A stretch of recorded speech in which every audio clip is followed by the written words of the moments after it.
देखिए students, last class में अपन 19 number का क्वेश्चन थोड़ा बहुत किया था अपन ने 3.2 एक्सरसाइज में। उस क्वेश्चन को आगे करते हैं। देखिए उस क्वेश्चन को एक बार थोड़ा सा दोबारा से समझते हैं कि बेसिक फंडा कैसे पढ़ेंगे। आपके पास 30,000 टोटल पैसा है, टोटल अमाउंट है, और आपको दो बॉन्ड में उसको डिवाइड करना है। उन दो बॉन्ड का जो इंटरेस्ट रेट दे रखी है इंटरेस्ट की 5% और 7% है। एनुअली इंटरेस्ट है। एनुअली का मतलब होता है साल से जो ब्याज बनता है, इंटरेस्ट बनता है। आपको मैट्रिक्स मेथड की हेल्प से इसको सोल्व करना है और आपको वो अमाउंट फाइंड करनी है दोनों बॉन्ड्स की। आपने एक बॉन्ड कौन से अमाउंट पे दिया है, दूसरा बॉन्ड कौन से अमाउंट पे दिया है। या मैं ऐसे समझ सकता हूँ, जैसे मान लो अपन जैसे एलआईसी की बात करते हैं। जैसे मान लो किसी ने एलआईसी में पैसे जमा करवा रहा है या कर रहा है, तो अपन उधर साल के अपन एक साथ इंस्टॉलमेंट जमा कराते हैं। जैसे मान लीजिए 20,000 रुपए जमा करवा रहे हैं या मान लीजिए 24,000 रुपए जमा करवा रहे हैं। आपने आज ही आपने रजिस्टर किया है और 20,000 रुपए आपने एलआईसी में जमा कर दिया, तो कंपनी आपको बॉन्ड देती है। क्या देती है? बॉन्ड देती है कि आपने 30,000 रुपए जमा कराए हैं और इसकी पॉलिसी ये है। देखिए वो कंपनी इंटरेस्ट का भी रेट, इंटरेस्ट की रेट क्या होती है वो भी बताती है, कितना परसेंट इंटरेस्ट देगी आपको। ऐसे थोड़ी है कि 20,000 रुपए आपने जमा कराए और 10 साल बाद में 20,000 ही मिलेंगे, है? अरे नहीं मिलेंगे ना, ज्यादा मिलेंगे, या एक साल बाद में ज्यादा मिलेंगे। तो वो चीजें हैं। वैसे एक साल उसमें नहीं होता कि एक साल बाद हम निकलवा सकते हैं, लेकिन बात कर रहे हैं आप एक साल की बात कर रहे हैं। तो आपके पास देखिए टोटल अमाउंट है 30,000 रुपए और आपको दो बॉन्ड में डिवाइड करना है इसको। मान लीजिए फर्स्ट बॉन्ड ये है और सेकंड बॉन्ड ये है। मैं पहले बेसिक छोटी क्लास में आप 9, 10, 11, 7 में पढ़ रहे हो, उस तरीके से बता रहा हूं। अगर मैट्रिक्स मेथड नहीं लिखा होता तो इस क्वेश्चन को किस तरीके से सोल्व करते हैं। फर्स्ट बॉन्ड की अमाउंट अज्यूम कर लिया पहले x है और इसकी अमाउंट कर ली 30,000 माइनस x। आपको पता है अगर ये की x और दूसरे की 30,000 माइनस x होगा, इन दोनों का ऐड करेंगे 30,000 आएगा। इसकी जो रेट दे रखी है वो 5% दे रखी है, इसकी रेट दे रखी है वो 7% दे रखी है, और जो इंटरेस्ट दे रखा है वो एनुअली दे रखा है। एनुअली का मतलब होता है एक साल बाद के इंटरेस्ट काउंट करके उसको ऐड करके पैसा देना। ठीक है, तो यहाँ पे सिंपल इंटरेस्ट का आपने फॉर्मूला पढ़ा होगा बचपन में, principal into rate into time upon 100। और ये आपके 10th क्लास में एक चैप्टर था, 5th नंबर का chapter arithmetic progression. CBSE board में अलग चैप्टर था वो, शायद 7th नंबर का चैप्टर था, 5th था शायद ना। तो यहाँ पे simple interest p into r into t upon 100।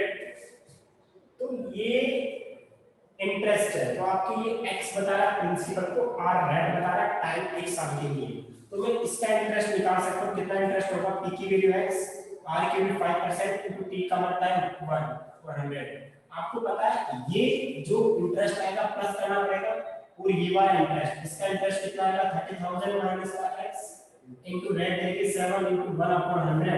और आपको पता है कि पहले दो केस दे रखे इसमें।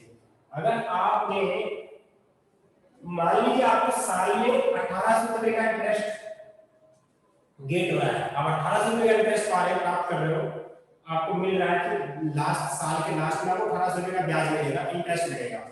तो आप मेरे को बताओ इसको सोल्व कर सकते हैं। 5 और 100 का मतलब कितना होता है? 0.05 होता है। 30,000 माइनस x इनटू 7 और 100 0.07 होता है, और ये कितना हो जाएगा? 1800। इसका फर्स्ट पार्ट में 1800 इंटरेस्ट है और सेकंड पार्ट में 2000 इंटरेस्ट है। तो यहाँ पे 2000 आ जाएगा क्लास में, और कोई चेंज नहीं होगा। अब यहाँ से x की वैल्यू फाइंड करेंगे तो 15,000 आएगी। कितनी वैल्यू आएगी? 15,000। इनकी जो फर्स्ट बॉन्ड है उसकी 15,000 वैल्यू आएगी और दूसरा बॉन्ड है उसकी भी 15,000 की वैल्यू आएगी। गारंटी नहीं है कि दोनों की सेम है, वो तो इंटरेस्ट पे डिपेंड करेगा कि क्या इंटरेस्ट है, किस हिसाब से रेट दे रखी है। तो यहाँ पे ये हो गया। लेकिन ये क्वेश्चन आपको मैट्रिक्स मेथड से करना है। एक्चुअल में किससे करना है? मैट्रिक्स मेथड से। तो इस क्वेश्चन को कहां से पिकअप करेंगे वो देखिएगा। इस क्वेश्चन को यहां से पिकअप करेंगे।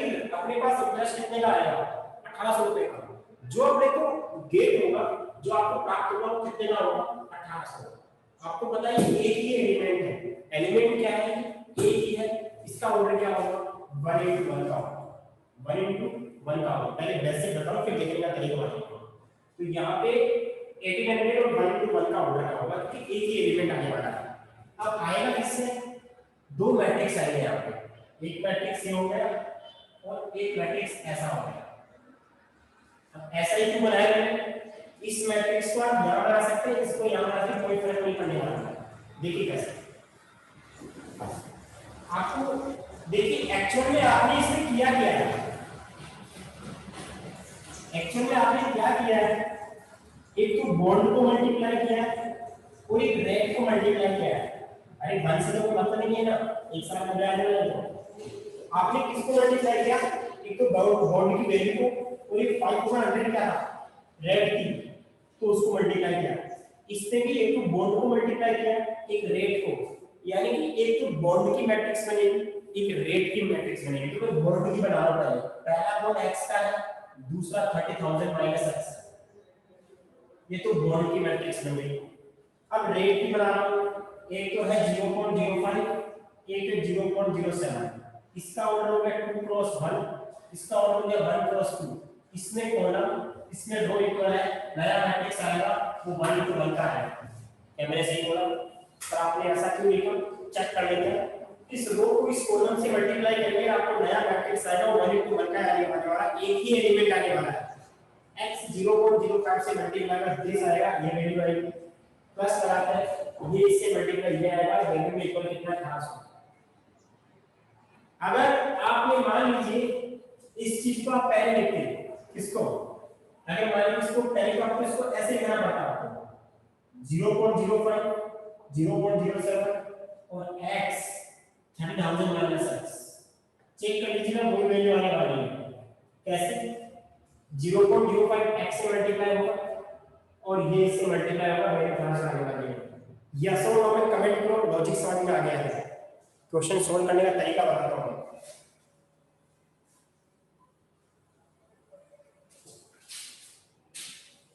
कमेंट करो ना, आपको कमेंट करना, मेरे को थोड़ी करना।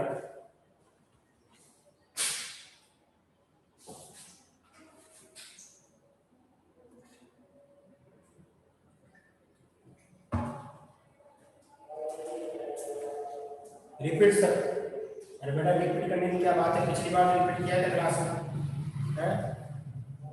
पिछली बार क्लास में रिपीट कर लिया था, इसको मल्टीप्लाई करना है आपको। एक बार आप वीडियो में दोबारा समझना, ठीक है? रिपीट करते जाएंगे क्या, हैं? तो यहाँ पे क्वेश्चन नंबर 19 को लिख रहा हूँ, जो वैल्यू दे रखी है वो लिख लेते हैं।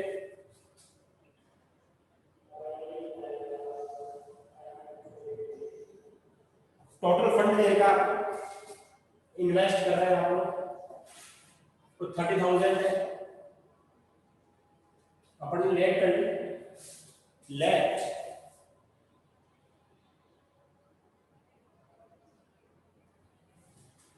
Amount of first bond, amount of first bond x let कर लिया अपन ने, and amount of second bond y, नहीं y नहीं, 30,000 माइनस x, ठीक है? इसकी मैट्रिक्स बना लेते हैं, मैट्रिक्स ऑफ बॉन्ड्स, हाँ 30,000।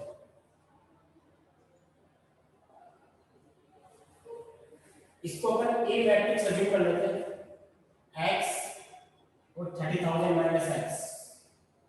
आपको रेट दे रखी है 5% एंड 7%, तो matrix of rate, upon rate की मैट्रिक्स को R अज्यूम कर लेते हैं, रेट की मैट्रिक्स को अपन क्या अज्यूम कर लेते हैं, रेट की मैट्रिक्स को अपन R अज्यूम कर लेते हैं। तो यहाँ पे ये हो जाएगा 0.05% रेट हो जाएगी, 0.007 हो जाएगा। चेक कर लीजिएगा, 5% का मतलब 0.05 होगा, 7% का 0.07 होगा। अब आपको उसका फर्स्ट पार्ट दे रखा है, इंटरेस्ट दे रखा है, टोटल इंटरेस्ट दे रखा है, आपको टोटल इंटरेस्ट दे रखा है 1800, ठीक है।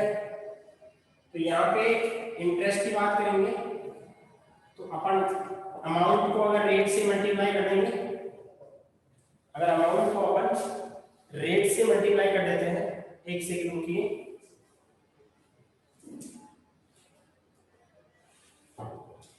डायरेक्ट कर लेते हैं अपन, क्या है इसको, कितना आ जाएगा यहाँ पे x 30,000 माइनस x इंटू 0.05 0.07, और ये 1 इंटू 1 का मैट्रिक्स बनेगा, क्योंकि इसका ऑर्डर है आपका 2 इंटू 1, इसका ऑर्डर है 1 इंटू 2। अब इसको मल्टीप्लाई करेंगे तो कितना आएगा, x into 0.05 30,000 minus x into 0.07, value will be 1800, ठीक है। ये आपके पास एक सिंपल मैट्रिक्स के फॉर्म में आया है, ये भी मैट्रिक्स के फॉर्म में ही है।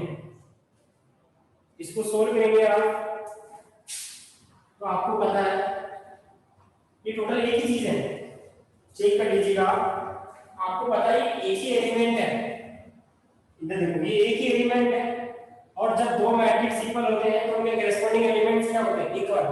ये एक एलिमेंट इस एक एलिमेंट में क्या हो जाएगा, इक्वल। मैं इसको सोल्व कर रहा हूं, कितनी वैल्यू आने वाली है, 0.05 x प्लस इस 0.07 को इससे मल्टीप्लाई करेंगे तो 7 के 21 2 0 2100, 2100 है कितना है, हाँ 2100 माइनस 0.07x 1800। अब देखिए थोड़ा सा 1800 उधर लाएंगे, इस ये 1800 उधर आएगा, 2100 में से 300 बचेगा, ये 0.05 में 0.0 से माइनस का आएगा, उधर जाएगा प्लस का हो जाएगा 0.02x, x की वैल्यू आ जाएगी 300 अपॉन 0.02, तो x की वैल्यू आ जाएगी 300 into 100 अपॉन 2, पॉइंट को हटा दिया, ऊपर 100 लगा दिया, इस पॉइंट को हटाने के ऊपर 100 लगा दिया, कैंसिल किया कितना है 15,000। तो मतलब अमाउंट ऑफ बॉन्ड्स की वैल्यू कितनी आ गई, अमाउंट ऑफ बॉन्ड्स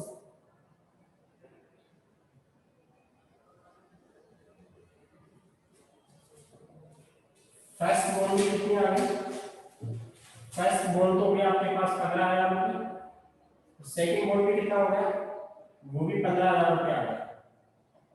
ये आपने इसका फर्स्ट पार्ट किया है, कौन सा पार्ट किया, फर्स्ट पार्ट। जब आप बी पार्ट करोगे तो सिर्फ यहाँ पे क्या करना है, 2000 करना है, और वो आपको सोल्व करना है। इसका स्क्रीनशॉट ले लो और यस और नो कमेंट भी कर दो, समझ में आया कि नहीं आया।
क्वेश्चन नंबर 20 इस तरीके का है, सेम प्रोसीजर होगा उस क्वेश्चन का भी।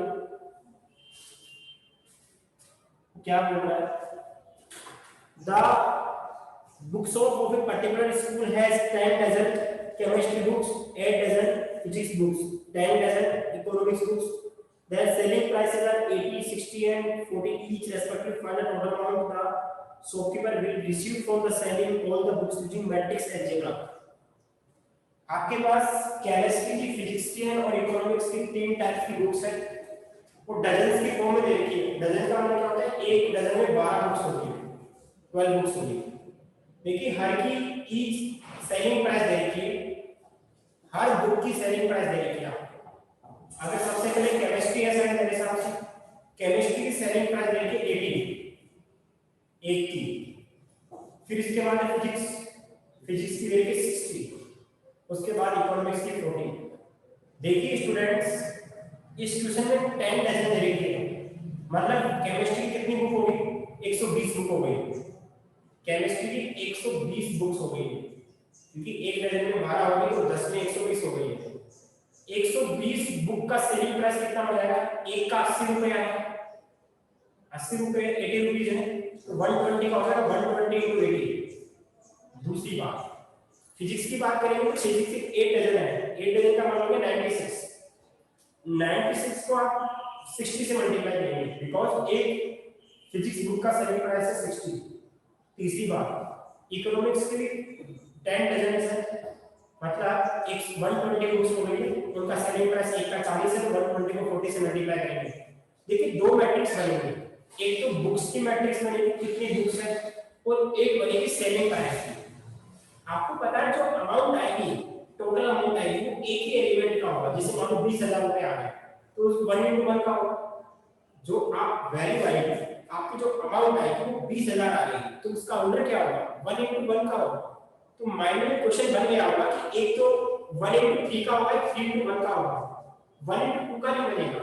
इसका रीजन बताऊं, क्योंकि यहाँ पे 3 टाइप्स की बुक है, वहां पे 2 टाइप के बॉन्ड है, यहाँ पे 3 टाइप की बुक है। तो एक तो होगा 1 into 3 का, एक होगा 3 into 1 का, मल्टीप्लाई करेंगे आंसर आ जाएगा। सबसे पहले अपन जो चीज देगी उसको लिखेंगे, total books of chemistry 10 into 12 120, total books of physics 8 into 12 96 हो गया है। टोटल बुक्स ऑफ इकोनॉमिक्स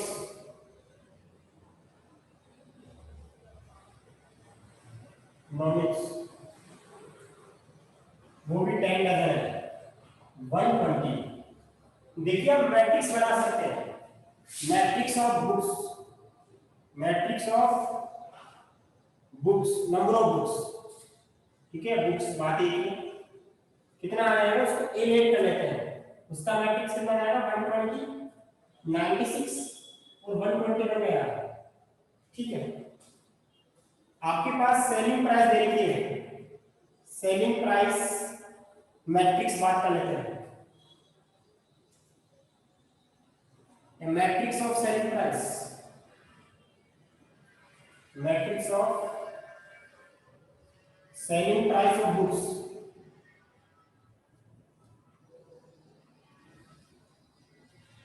उसको अपन क्या रेट कर लेते हैं, आर रेट कर लेते हैं, और उसका ऑर्डर क्या आएगा, एक का 60 है, 80 है, एक का 60 है, एक का 40 है। देखिए स्टूडेंट्स 120 बुक है, आप सोचो अगर मैं इसको सिंगल मेथड से करता, मैट्रिक्स मेथड से नहीं करता, तो 120 बुक है केमिस्ट्री की, उसको 80 से मल्टीप्लाई करता। ऐसा क्यों, क्योंकि एक का 80 है तो 120 का 120 into 80, एक का 60 है तो 96 का हो जाएगा 96 into 60, एक का 40 है तो 120 का हो जाएगा 40 into 120। ये कॉस्ट ये टोटल कॉस्ट आएगी सेलिंग प्राइस। तो 120 को 80 से मल्टीप्लाई करेंगे तो देखिए वही हो गया, यहां से क्या बोलेंगे टोटल कॉस्ट,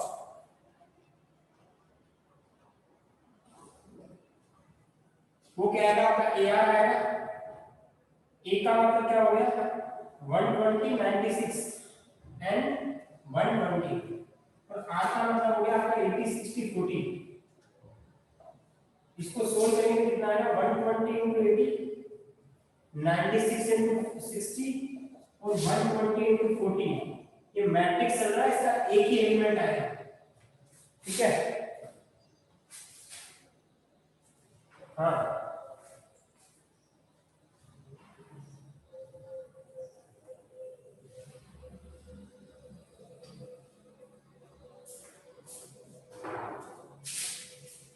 यहां से कितना हो जाएगा ये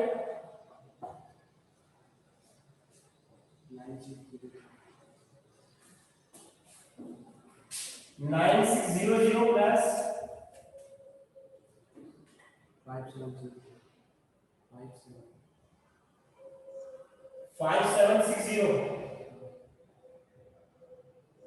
4800।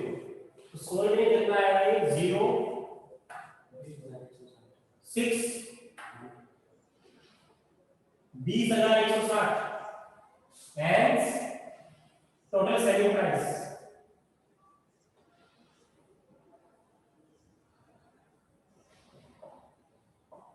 ये आंसर होगा। स्क्रीनशॉट ले लो, एग्जांपल्स की बात करता है।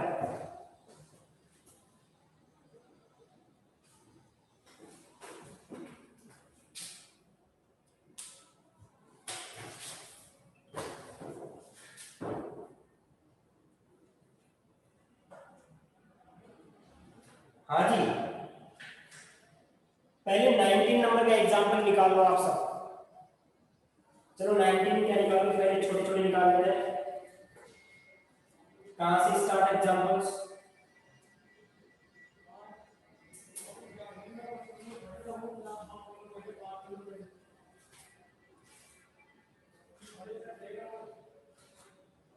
हाँ,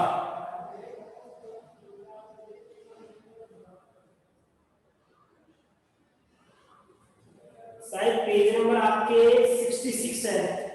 एग्जांपल नंबर 6 एक बार चेक करो, मिल गया क्या एग्जांपल नंबर 6? यस और नो पे कमेंट करो, सबको मिल गया क्या? एग्जांपल नंबर 6 मिल गया सबको?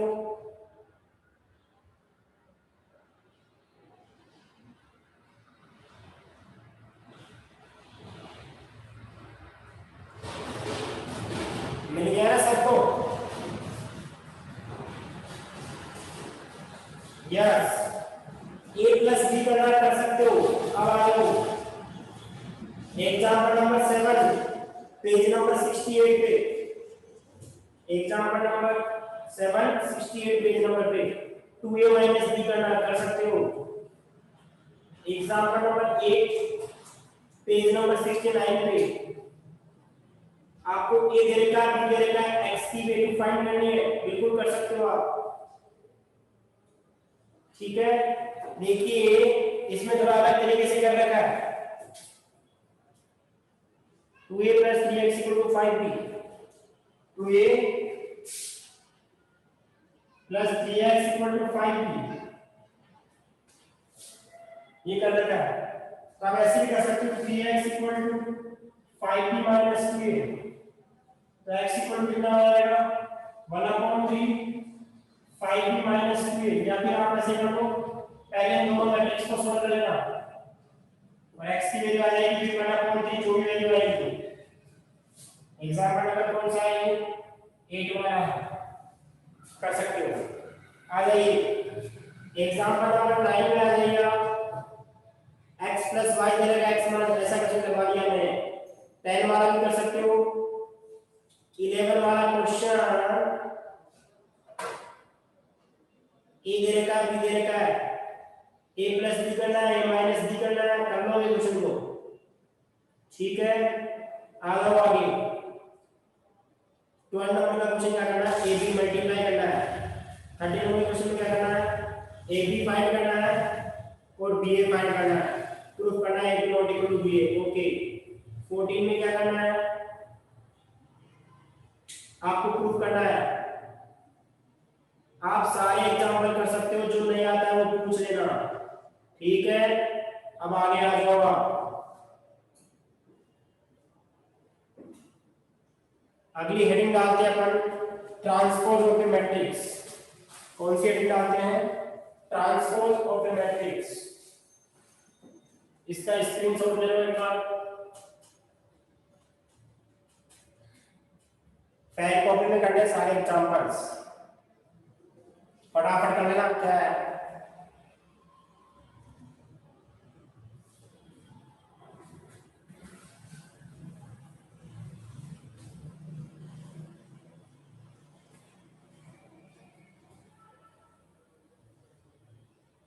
देखो ट्रांसपोज का मतलब क्या होता है?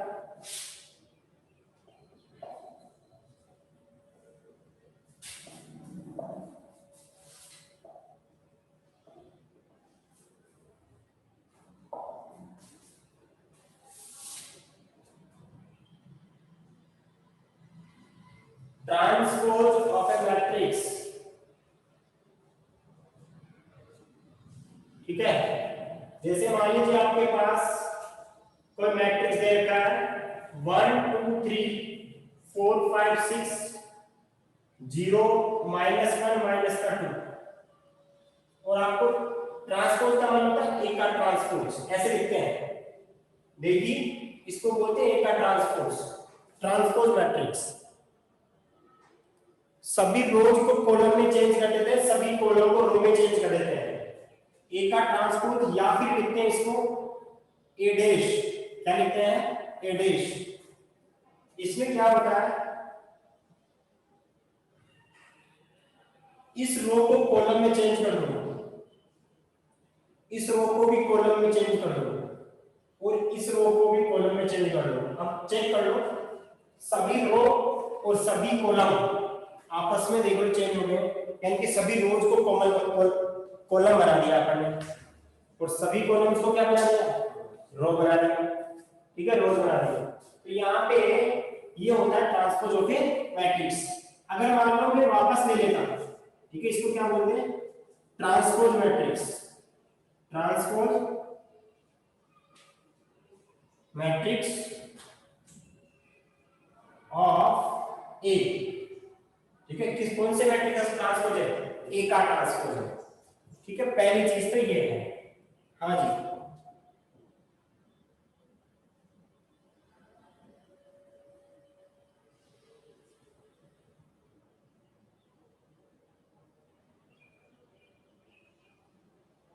अब देखिए एक होता है, अब इसकी प्रॉपर्टीज पढ़ लेते हैं अपन।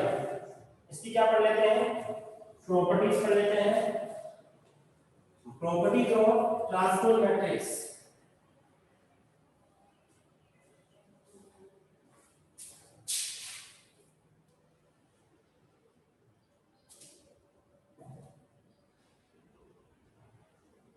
हाँ जी, अगला पॉइंट है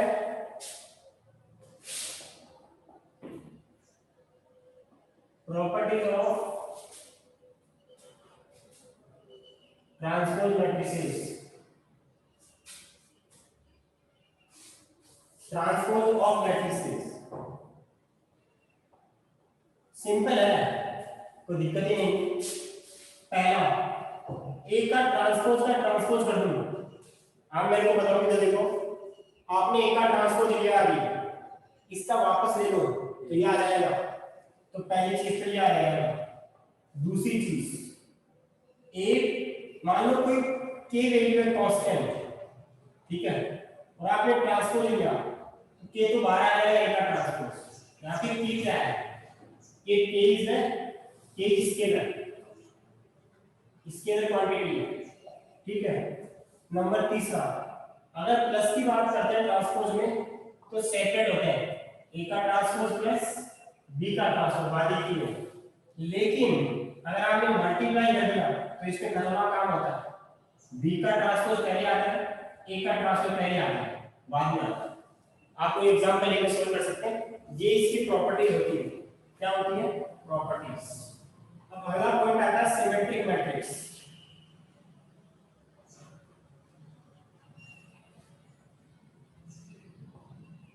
कौन सा मैट्रिक्स? Symmetric matrix. देखिए इसके लिए डेफिनेशन लिखिए।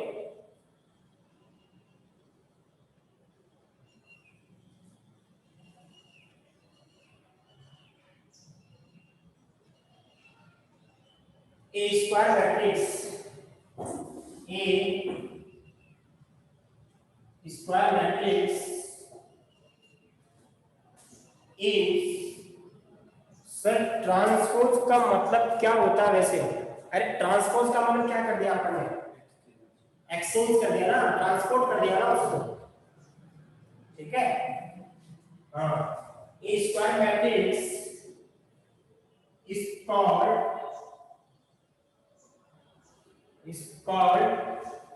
symmetric matrix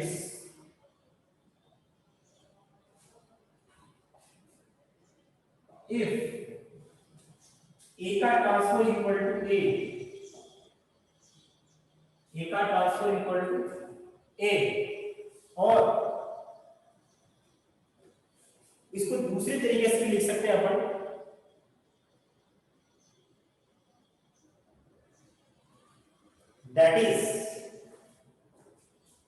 that is aij equal to aji for all I and j के लिए, for that is aij equal to aji for all possible values of all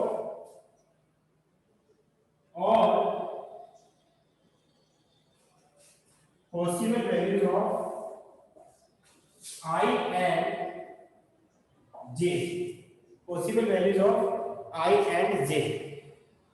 अब देखिए मैं यहाँ लिख रहा हूँ इसको सिमेट्री मैट्रिक्स को, मैं यहाँ एग्जांपल लिखा हूँ। देखो आपके पास कोई एग्जांपल है, जैसे मान लीजिए मैंने ले लिया A B C F G H G H. अब मैं इसका ट्रांसपोज लूं, ए का ट्रांसपोज लूं तो क्या है, क्या है? चलो एक बार इसका स्क्रीनशॉट लो, फिर लेते हैं अपना एग्जांपल लिखते हैं। इसका स्क्रीनशॉट लो।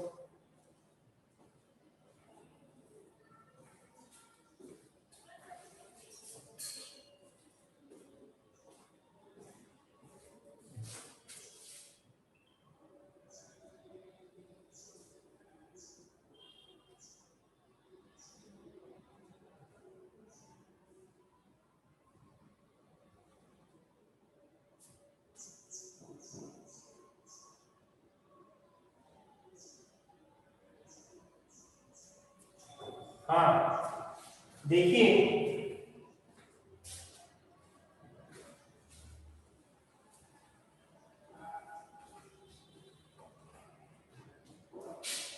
एग्जाम्पल लिया मैंने, एग्जाम्पल में स्टैंडर्ड है जो वर्ल्ड वाइड होता है, A B C F G H, ठीक है। यहाँ पे चेक कर लो आप, ए का ट्रांसपोज जो वापस हो आएगा, इस रो को कॉलम बना दो ए एफ जी, इस रो को कॉलम बना दो एफ बी एच, इस रो को कॉलम बना दो जी एच सी। चेक कर लो ये आएगा, मतलब ए का ट्रांसपोज, इसका मतलब क्या हुआ, ए का ट्रांसपोज इक्वल टू क्या आ गया, ए आ गया। और ये कंडीशन कब सेटिस्फाई होती है, जब ऐसा हो। अब एक चीज और है, एक चीज क्या है यहाँ पे, वो भी देखिए यहाँ पे और मतलब भी है। मैं आपसे बोलूं A12 की वैल्यू बोलेंगे आप, first row second column, first row sorry इसमें आ रहा है, इसमें आना चाहिए, first row second column F है क्या वो वैल्यू 821 की इक्वल है क्या? तो मैंने क्या बोला था, ए आई जी इक्वल टू ए जे आई, जे को पहले लिख दो आई को बाद में। चेक कर लो आप 1 2 2 1। ऐसे में बात करूंगा A23 second row third column, second row third column ये वाला H, क्या A32 की वैल्यू हुई है क्या? चेक कर लीजिएगा, A32 का मतलब थर्ड रो सेकंड कॉलम। ऐसे A13 निकालो, चला A13 का मतलब क्या होगा, A31 होगा, थर्ड रो फर्स्ट कॉलम क्या G होगा। तो ये चीजें हैं कि आप इससे भी समझ सकते हैं आप इसको, ठीक है। तो A का ट्रांसपोज इक्वल टू A होता है, तो कौन सा मैट्रिक्स होता है, सिमेट्रिक मैट्रिक्स। कल अपन इस एक्सरसाइज के ऑलमोस्ट क्वेश्चंस भी कर लेंगे, इसमें ज्यादा कॉन्सेप्ट नहीं है, एक आध कॉन्सेप्ट और बचा है, फिर क्वेश्चंस करेंगे। स्क्रीनशॉट लीजिएगा इसका, 2 दिन में एक्सरसाइज को खत्म कर देंगे इसको। टाइम आउट हो गया, स्क्रीनशॉट ले लो। डन।